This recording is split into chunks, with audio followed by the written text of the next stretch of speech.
Today on SVG News, the theme of the day is super rich companies are being effed up to the little people? No way! Rockstar just landed themselves in new legal trouble. Meanwhile, Naughty Dog's been, well, naughty. Oh, bad dog. Bad dog.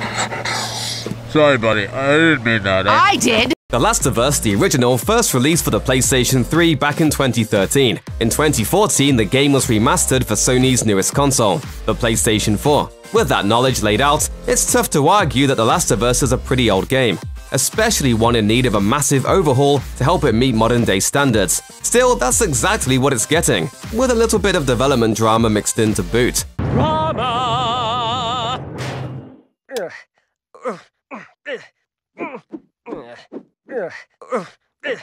On April 9th, Bloomberg broke a story about the, quote, complex hierarchy of video game development within Sony and the power struggles it creates. In that article, the outlet lays out how one smaller Sony team, Visual Arts Service Group, had set out to remake a PlayStation classic, but eventually saw its control over the project usurped by a larger studio. What makes the story all the more interesting, however, is that the larger studio in question is none other than Naughty Dog, best known for the Uncharted and Last of Us franchises. Are you alright?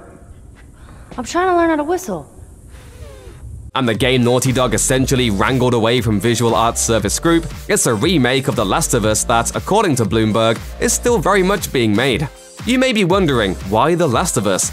As Bloomberg tells it, VSAG pivoted to working on a Last of Us remake after deciding a remake of the first Uncharted would be too costly. By 2019, the team working on the project, codenamed T1X, had, quote, completed a section of the game designed to showcase how the rest would look and feel. Unfortunately for VASG, 2019 saw a bit of a shake-up at the very top of PlayStation, which led to Hermen Hulst becoming the new head of PlayStation Studios. When Hulst found how much money was being spent on the remake, he wasn't impressed.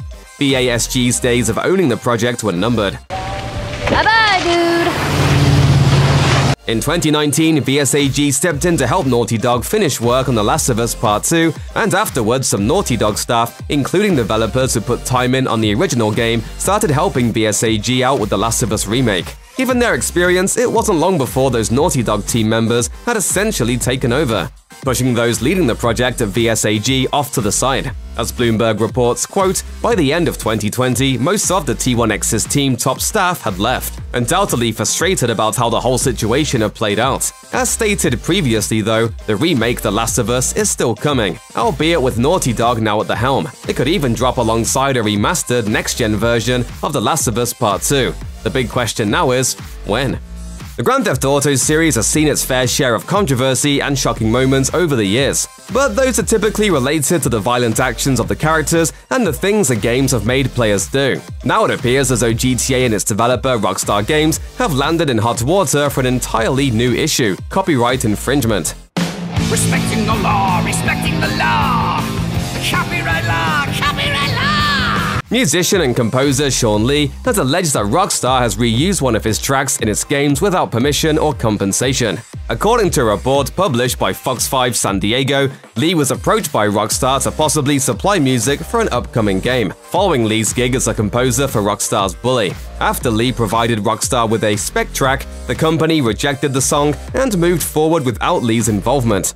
Some cold, brutal right there. Lee moved on as well, eventually releasing that spec track as a full-fledged song called Biker Chick. According to Lee's suit, quote, certain compositions and stems containing a certain melody and riff that have been presented to the defendant have since been used in the soundtracks of both GTA 4 and GTA 5. Now, he and music label Ubiquity Records are suing Rockstar for allegedly stealing elements of Biker Chick. Lee claims that he wasn't alerted to the alleged tune theft until sometime last year. It is unclear whether a fan told Lee about the songs or he heard the tracks in the game himself, but it clearly took some time for the news to reach to him, considering GTA 5 was released in 2013. A quick glance at Lee's considerable discography reveals that he stayed incredibly busy in the years before and since Bully, seemingly never slowing down his output. This isn't the first GTA-related lawsuit Rockstar has faced, and chances are it won't be the last. Only time will tell when or if it's resolved, as Rockstar has yet to comment on it.